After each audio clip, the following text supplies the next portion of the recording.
प्यारे विद्यार्थियों, हम पढ़ रहे थे अलाभकारी संस्थाओं के लेखे, जिसके अंतर्गत अर्थ, विशेषताएं और इसके अंतर्गत बनाए जाने वाले खातों के बारे में विस्तृत जानकारी हम ले चुके हैं।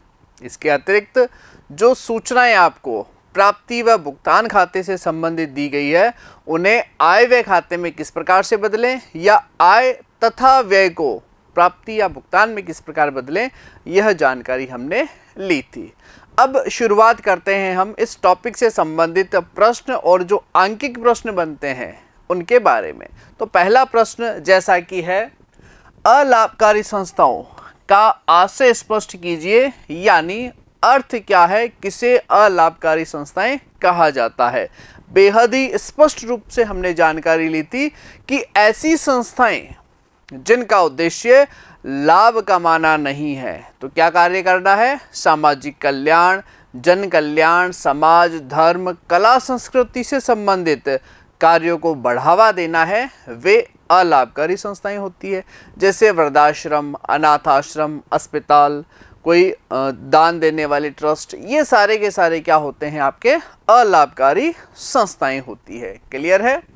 उद्देश्य लाभ कमाना नहीं, क्या कार्य है, सामाजिक उत्थान, जन कल्याण, समाज सेवा अथवा कला व संस्कृति से संबंधित कार्य।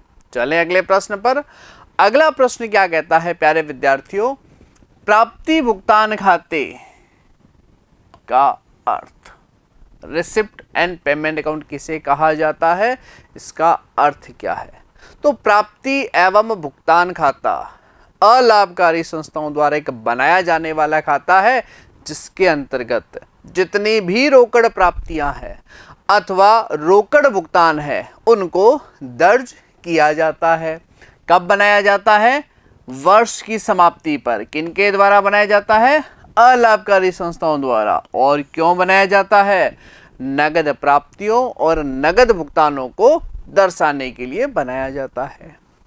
अगला प्रश्न है, आय व्यय खाता का अर्थ स्पष्ट कीजिए, यानी आय व्यय खाता किसे कहते हैं। तो आय व्यय खाता अलाभकारी संस्थाओं द्वारा प्रत्येक वर्ष के अंत में क्या ज्ञात करने के लिए, आधिक्य या न्यूनता की राशि ज्ञात करने के लिए बनाया जाता है। किस आधार पर होता है, उपार्जन अवधारणा पर बनाया जाता है। तो आय व्यय खाता अलाभकारी संस्थाओं द्वारा वर्ष की समाप्ति पर बनाया जाता है। नाम पक्ष में व्ययों को, जबकि जमा पक्ष में आय को दर्शाया जाता है। और इस खाते का शेष क्या होता है, अगर क्रेडिट शेष है, इनकम साइड ज़्यादा है, तो अधिशेष यानी सरप्लस कहलाएगा, जबकि डेबिट शेष ज़्यादा होने की स्थिति में न्यूनता यानी घाटे की स्थिति कहलाती है। तो इस खाते का जो शेष है वह या तो आधिक्य होता है या न्यूनता होता है। क्लियर है। अगला प्रश्न देखिए क्या कहता है। अगला प्रश्न कुछ इस प्रकार है, प्राप्ति और भुगतान खाते का ऑब्जेक्ट बताइए, इसका उद्देश्य क्या है। उद्देश्य यही है कि वर्ष भर में किसी भी संबंधित मद की कितनी कुल प्राप्ति है अथवा कुल भुगतान कितना है, उनका सारांश ज्ञात करना। क्योंकि रोकड़ बही जो है वह प्रतिदिन के लेन देनों को दर्शाता है। अप्रैल 1 को कितनी राशि प्राप्त हुई, 2 अप्रैल, 3 अप्रैल को कितनी राशि प्राप्त हुई, इस प्रकार से डे टू डे प्राप्ति और भुगतानों को दर्शाता है। जबकि प्राप्ति एवं भुगतान खाता किसी भी मद की सारांश बताता है, वर्ष भर में कुल कितनी नगद प्राप्त की गई है या कुल कितना भुगतान किया गया है। जैसे मैं बात करूं सब्सक्रिप्शन की, तो पूरे वर्ष में कितना चंदा नगद प्राप्त किया गया है, इसकी जानकारी कौन देगा, इसकी जानकारी देगा प्राप्ति एवं भुगतान खाता। देखिए, प्राप्ति एवं भुगतान खाते का जो उद्देश्य है, ऑब्जेक्ट है, प्राप्ति तथा भुगतान का सारांश बताता है। और इस खाते का शेष क्या होता है, इस खाते का जो शेष होता है वह रोकड़ शेष को प्रदर्शित करता है। अगला प्रश्न देखिए क्या कहता है, प्राप्ति और भुगतान खाते से आय व्यय खाता बनाने में कौन कौन से चरण हैं, किन किन स्टेप्स का ध्यान में रखना है। पहली बात तो इन दोनों में जो अर्थ है वह अपने दिमाग में स्पष्ट होना जरूरी है। प्राप्ति भुगतान खाते में केवल और केवल नगद प्राप्ति और नगद भुगतानों को दर्शाया जाता है, जबकि आय व्यय में नगद और उधार दोनों लेन देन आते हैं। प्राप्ति भुगतान में केवल रोकड़ी लेन देन, जबकि आय व्यय में रोकड़ी और गैर रोकड़ी दोनों लेन देन आते हैं। इसके अतिरिक्त प्राप्ति भुगतान खाता में आयगत पूंजीगत दोनों मदें आएगी, जबकि आय व्यय खाते में क्या आती है, केवल और केवल आयगत मदें आएगी। तो यह अगर स्पष्ट है तो सीधा सीधा सा अपन बना लेंगे। क्या करना है, सबसे पहली चीज तो जो रोकड़ का जो शेष है वह किसी भी कंडीशन में हस्तांतरित नहीं होगा। To balance BD by balance BD जो भी रोकड़ का प्रारंभिक या अंतिम शेष है वो आय व्यय खाते में नहीं जाएगा। इसके अतिरिक्त किसी भी प्रकार की जो पूंजीगत मदें हैं, संपत्ति का क्रय, संपत्ति का विक्रय, विनियोग करना आदि मदें आय व्यय खाते में नहीं आने वाली, यानी पूंजीगत मदों का हस्तांतरण नहीं। रोकड़ नहीं जाएगा, पूंजीगत मदें नहीं जाएगी, तो जाएगा क्या, प्राप्ति भुगतान की राशि और उसमें भी बकाया और अग्रिम संबंधी समायोजन के पश्चात। जैसे प्राप्ति भुगतान खाते में वेतन लिखा है 10,000 और अतिरिक्त सूचनाओं में कहा 2,000 रुपये वेतन बकाया है, तो इस बकाया का क्या करेंगे, इसको भी सम्मिलित करेंगे। तो प्राप्ति और भुगतानों में बकाया अग्रिम का एडजस्टमेंट करना है और गैर रोकड़ी मदों का भी समायोजन करना है। ऐसा नहीं है कि जो प्राप्ति भुगतान की जो मदें सिर्फ वही जाएगी, उसके अतिरिक्त जो गैर रोकड़ी मदें हैं, जो आयगत गैर रोकड़ी मदें हैं, वह भी आय खाते में हस्तांतरित की जानी है। अगला देखिए, चंदा क्या है, सब्सक्रिप्शन क्या है और इसकी गणना किस प्रकार से की जाती है। तो पहले बात करते हैं सब्सक्रिप्शन। चंदा होता है क्या है, चंदा किसी भी अलाभकारी संस्था की मुख्य आय का स्रोत होता है। यह एक आयगत मद है। तो आयगत मद होने के कारण कहाँ जाएगी, चिट्ठे में जाएगी या आय व्यय खाते में, आय व्यय खाते में जाएगी। संबंधित वर्ष विशेष की सब्सक्रिप्शन यानी चंदे से जो इनकम है वह आय व्यय खाते के क्रेडिट पक्ष में जाएगी और जितनी रोकड़ प्राप्त करते हो वो डेफिनेटली प्राप्ति भुगतान में जाएगी। और बकाया अग्रिम का एडजस्टमेंट हमें पता है, तुलन पत्र में लिखना होता है। तो आय चंदा क्या है, आय का मुख्य स्रोत है और यह सदस्यों से वसूला जाने वाला एक शुल्क है।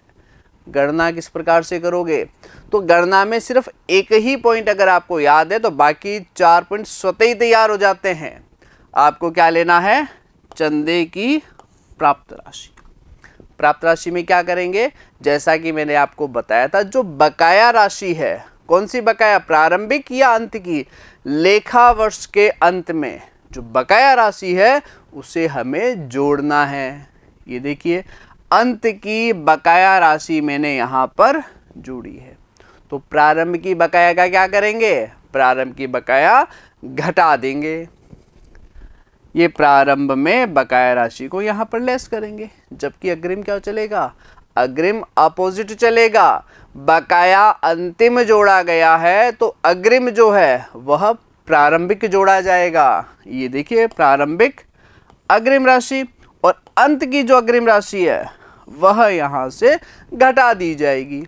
तो आय व्यय खाते में जो राशि प्रदर्शित होनी है सब्सक्रिप्शन की वह ज्ञात हो जाएगी। यानी प्राप्त राशि को किस में कन्वर्ट कर दिया, आय व्यय में हस्तांतरण के लिए।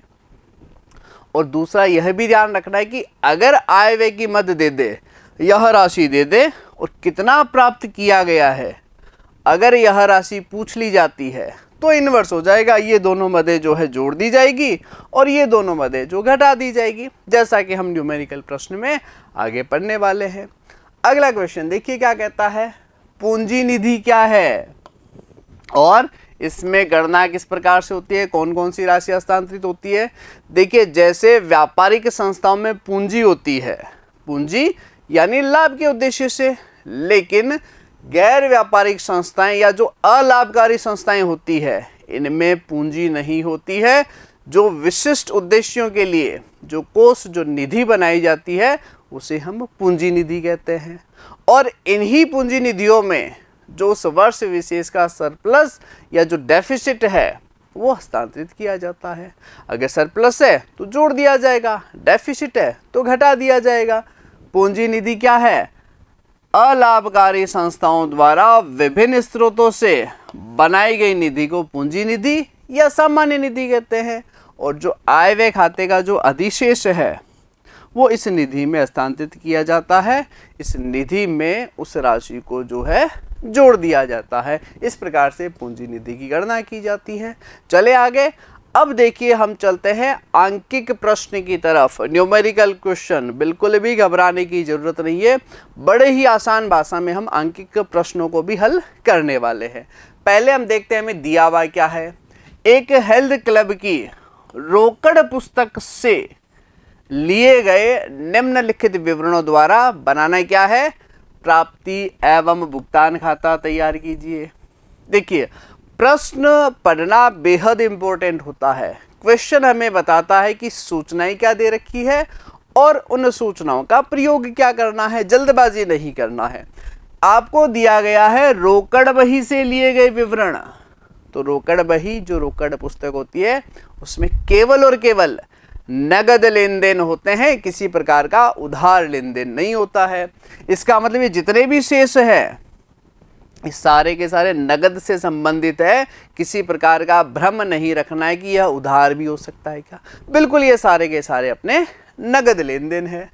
आपको दे रखा है आरंभिक शेष, जिसमें रोकड़ दे रखा है 5000 और बैंक का शेष जो है या बैंकस्थ जो रोकड़ है वह आपको दे रखी है 25000। तो रोकड़ और बैंक का शेष कहाँ जाएगा?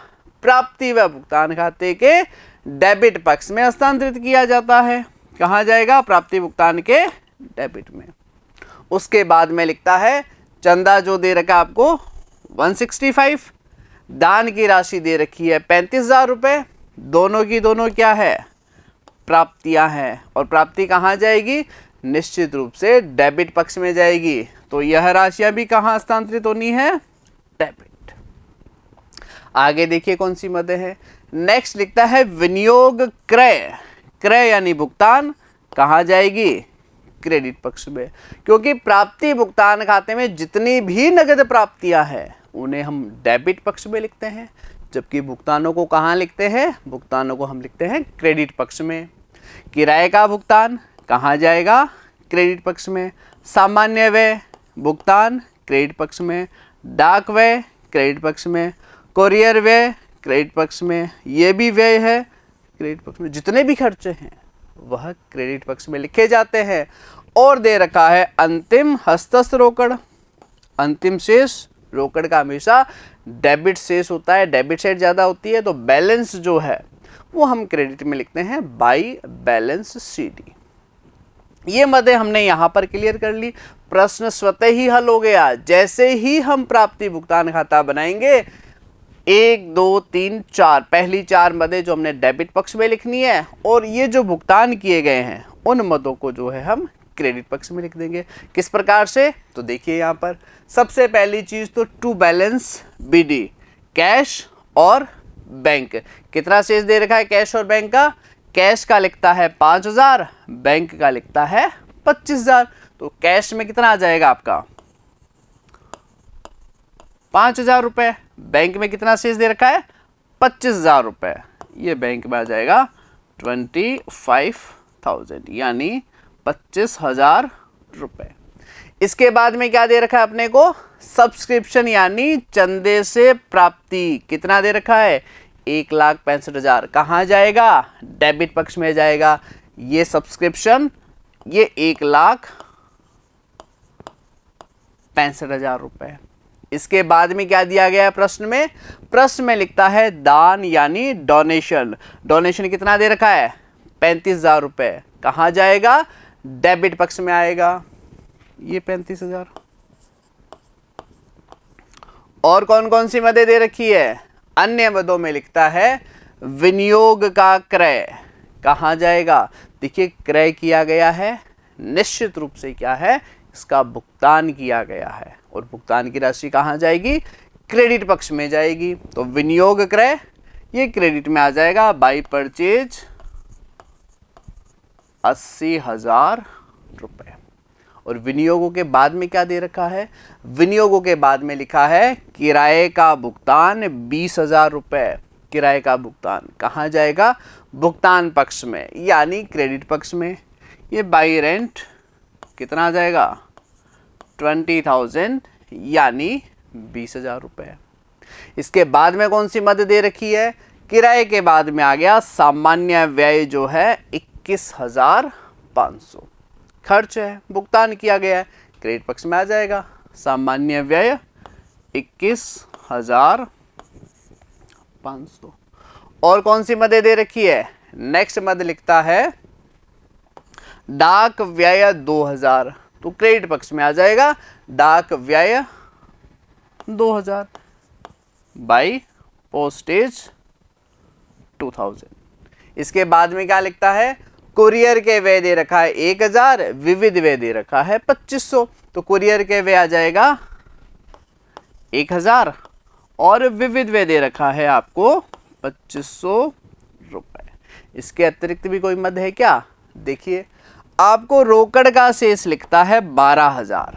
रोकड़ यानी कैश का डेबिट साइड का टोटल ज़्यादा है, जिसे हम क्रेडिट में लिख देंगे 12,000 रुपए। अब देखिए क्या बचेगा? जो डेबिट पक्ष का योग है और क्रेडिट पक्ष का जो योग है, इन योग का अंतर निकाला जाएगा, प्राप्ति भुगतान खाते का शेष निकाला जाएगा। तो 5 और 25 30 और 1 65 कितना हो गया? 195 और 35 जोड़ोगे तो आ जाएगा आपका 2,30,000 रुपये। और इस 2,30,000 में से क्या घटेगा? 80 और 20 1 लाख, 1 21, 1 23, 24, 1 27, 1 27 और 12 कितना आ गया? 1 27 में 12 जोड़ देंगे 1 37, 139। तो 139 घटाने पर कितना आ जाएगा अपना? 91,000 रुपये, 91,000। ये 2,30,000। योग स्वतः लगा करके भी जांच करेंगे। यहां मैं लिख देता हूं ब्रैकेट में बैलेंसिंग फिगर यानी अंतर की राशि, क्योंकि जब आप प्रश्न देखेंगे यहाँ प्रश्न में कहीं पर भी बैंक का शेष नहीं दिया गया है, तो कंफ्यूज नहीं होना है। ये 91,000 कहाँ से आया है? ये आपका अंतिम शेष है। यहाँ पर हमने प्राप्तियों को लिखा, यहाँ पर हमने भुगतानों को लिखा। प्राप्तियों में से भुगतान की राशि घटा दी तो क्या आ जाएगा? अपना अंतिम शेष आ जाएगा, बैंक का शेष आ जाएगा। ये आपका क्या हो गया? Receipt and payment account for the year ending. For the year ending का मतलब क्या होता है? लेखा वर्ष की समाप्ति पर। आगे तारीख आ जाएगी 31 मार्च 2018 की सूचना है, या 31 मार्च 2019 की है, या 20 की, जैसा भी प्रश्न में दिया गया हो उसका ईयर जो है हम आगे लगा देंगे। ये आपका रोकड़ बही से प्राप्ति भुगतान खाता जो है इस प्रकार बनाया जाता है। अब इसमें एक बात और भी ध्यान में रखनी है, जैसे सब्सक्रिप्शन यहाँ लिख देता है 165, नीचे एक बार वो लिख देता चंदा 35,000, फिर 20,000, तो हमें यहाँ पर 3 बार नहीं लेके आना है। उस चंदे की जो टोटल राशि है वह यहाँ पर हम प्रदर्शित करेंगे। क्लियर है? चलें आगे। अगला प्रश्न देखिए। अगला प्रश्न लिखता है हरिमोहन धर्मार्थ संस्था का प्राप्ति भुगतान खाता आपको दिया गया है। कहाँ दिया गया है? ये जो है प्राप्ति एवं भुगतान खाता आपके सामने दिया हुआ है। अब आगे सूचना क्या लिखी है? 31 मार्च 15 को समाप्त होने वाले वर्ष के लिए निम्न सूचनाओं को ध्यान में रखते हुए आय और व्यय खाता तैयार कीजिए। कौन सा खाता बनाना है? इनकम एंड एक्सपेंडिचर अकाउंट तैयार करना है। अन्य सूचनाएं क्या क्या है? अन्य सूचनाओं में लिखता है दिए गए दायित्व किराया 800 रुपए यानी बकाया, वेतन 1200 रुपए और विज्ञापन जो है वह 200 रुपए। यानी 3 खर्चे किराया, सैलरी और एडवर्टीजमेंट ये बकाया शेष बताते हैं। देखिए, प्राप्ति भुगतान खाते में केवल और केवल रोकड़ प्राप्तियां या रोकड़ भुगतान आता है, लेकिन आय व्यय खाते में क्या आ जाएगा? नगद है चाहे उधार है, चालू वर्ष से संबंधित सभी लेन देनों को जो है दर्ज किया जाएगा। इसके पश्चात लिखता है विनियोगों पर ब्याज अप्राप्त राशि, यानी विनियोगों पर 2000 रुपये ऐसे हैं जो अभी तक प्राप्त नहीं हुए हैं।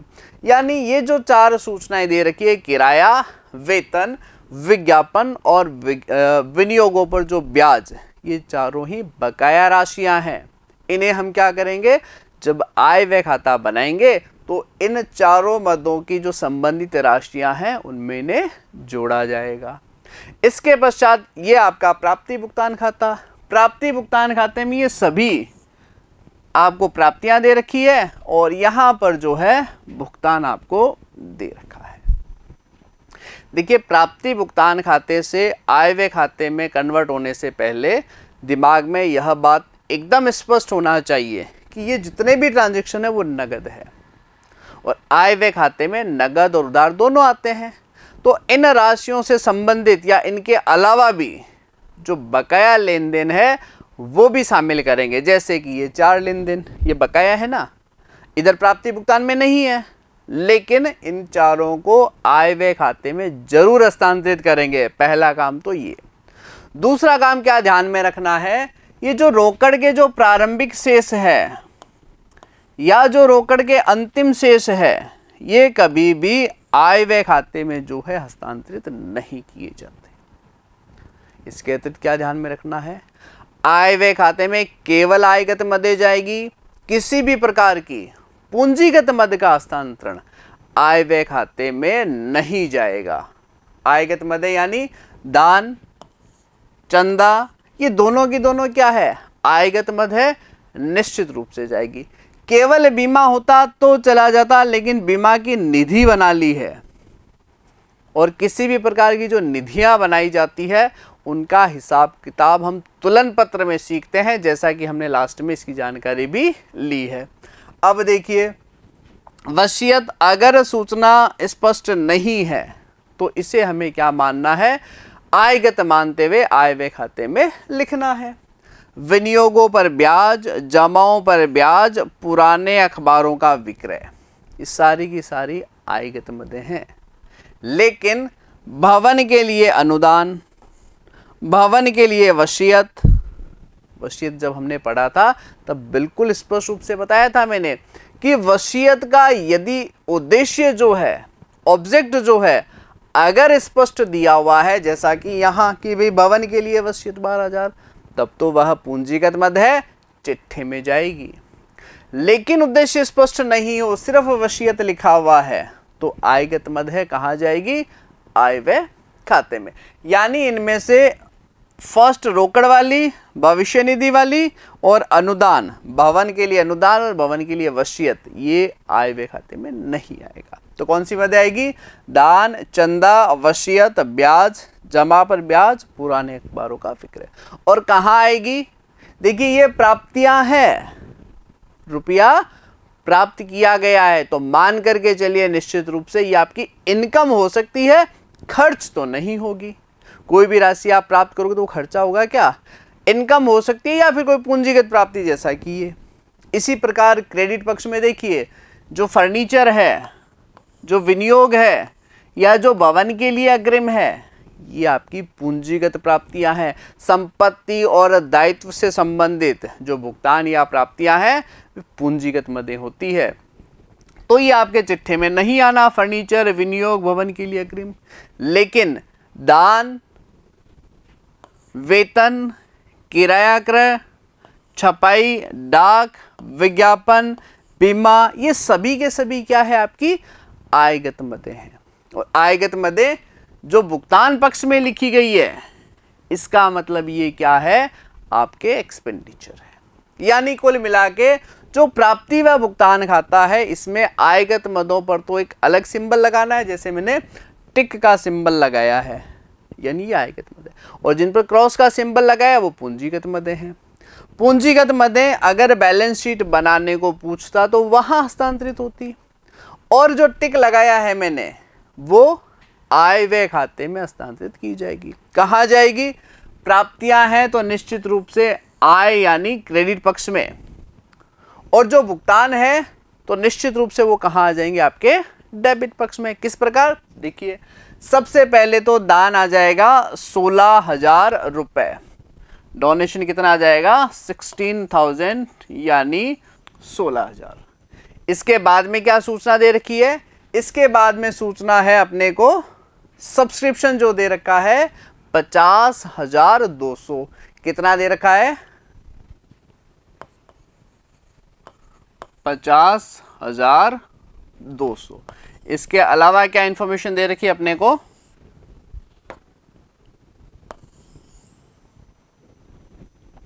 नेक्स्ट इंफॉर्मेशन दे रखी है आपको बीमा निधि 60,000 रुपए। तो बीमा निधि जो है आपकी पूंजीगत मद है, और पूंजीगत मद जो है इंश्योरेंस जो है यहां पर नहीं आने वाला है, इंश्योरेंस की राशि जो है यहां पर ट्रांसफर नहीं होगी।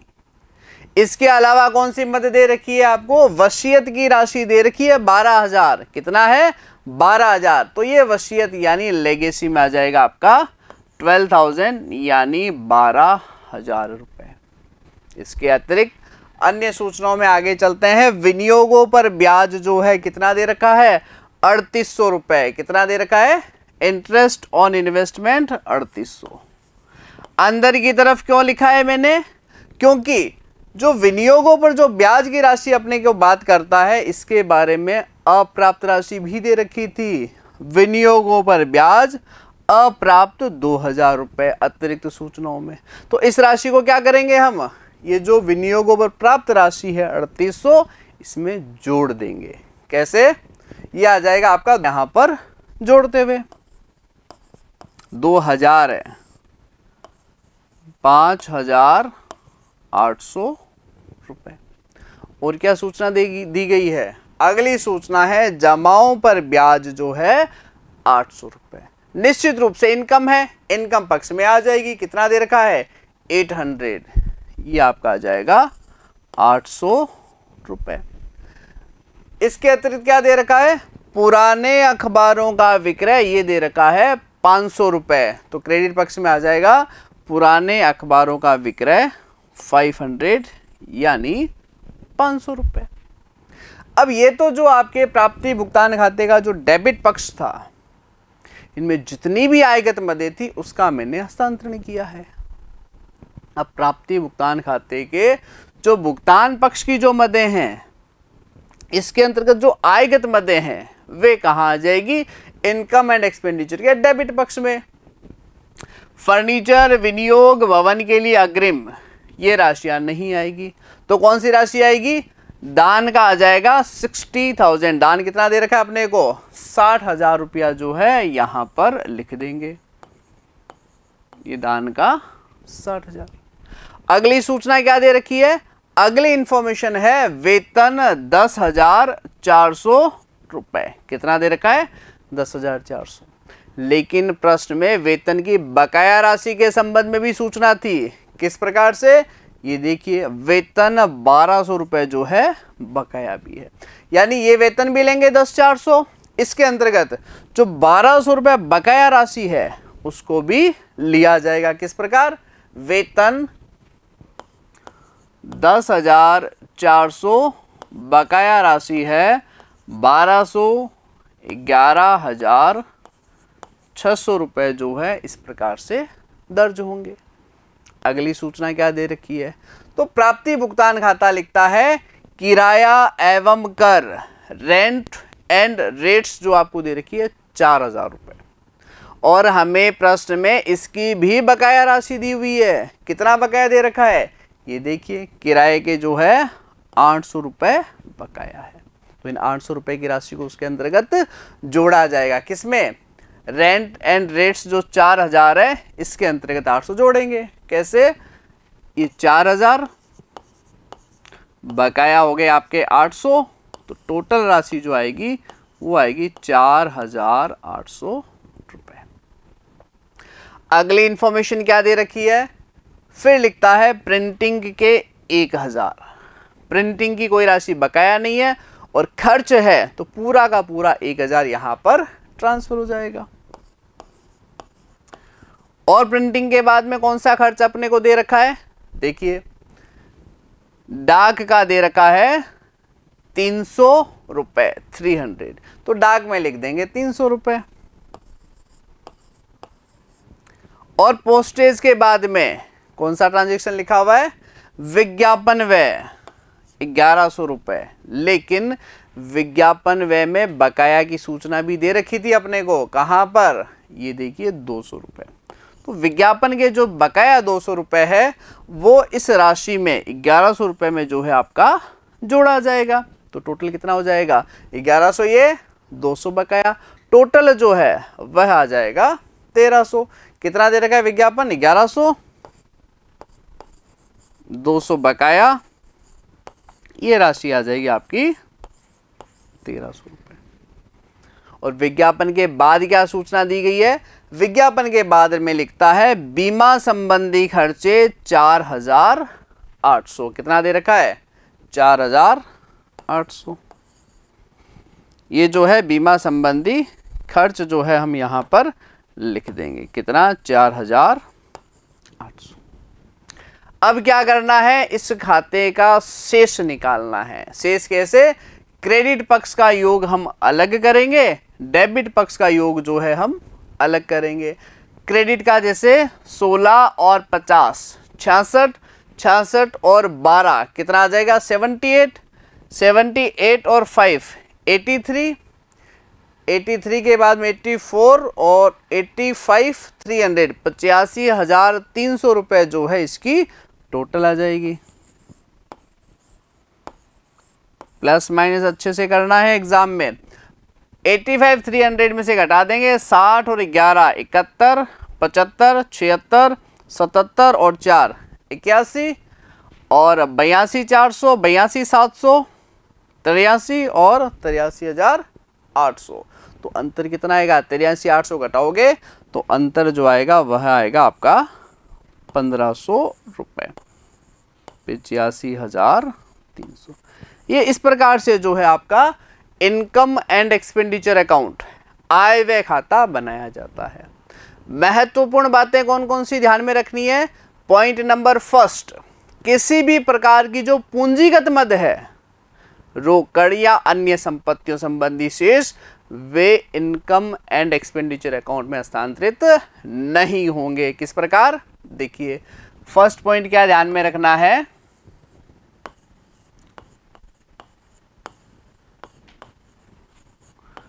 प्राप्ति भुगतान खाते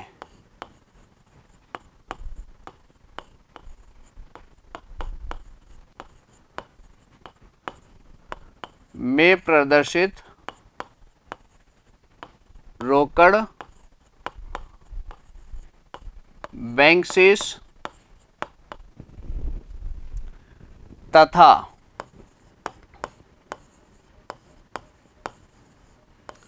किसी भी पूंजीगत मद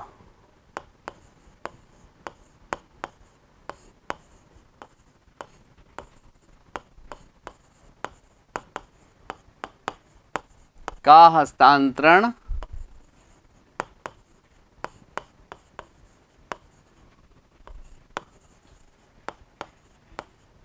आय व्यय खाते में नहीं किया जाएगा।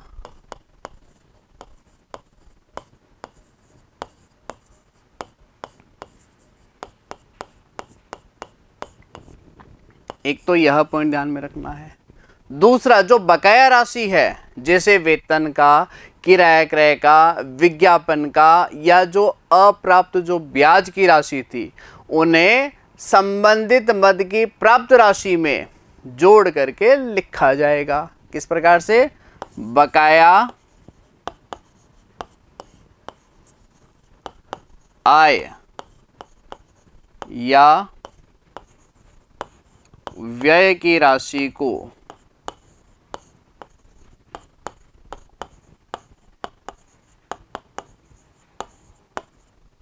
संबंधित मद की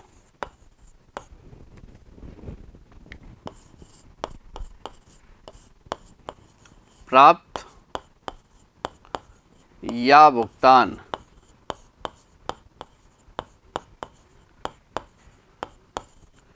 की गई राशि में जोड़ा जाएगा। कौन सी जोड़ी थी अपने ने? जैसे हमने बकाया वेतन जोड़ा था, और क्या जोड़ा था? बकाया किराया या कर की राशि, बकाया विज्ञापन और अप्राप्त ब्याज। ये भी हमें जो है विशेष रूप से जो है ध्यान में रखना है। ये जो आपका प्राप्ति भुगतान खाता है, रोकड़ शेष, कोई भी जो पूंजीगत मद है, इनका हस्तांतरण नहीं होगा। और जो बकाया राशि जैसे किराया, वेतन, विज्ञापन, विनियोगों पर ब्याज, जो बकाया राशि है जो प्राप्त नहीं हुई है, उन राशियों को भी हमें क्या करना है? इनमें जोड़ करके जो है प्रदर्शित करेंगे। इस प्रकार से बकाया राशि जो है वो आपकी जोड़ी जाएगी। ये मैंने यहाँ पर आपको प्रदर्शित कर दिया है। तो अलाभकारी संस्थाओं में फिलहाल के लिए इतना ही। इससे संबंधित जो अतिरिक्त अंकित प्रश्न है वो हम जल्द ही लेकर हाजिर होंगे। धन्यवाद।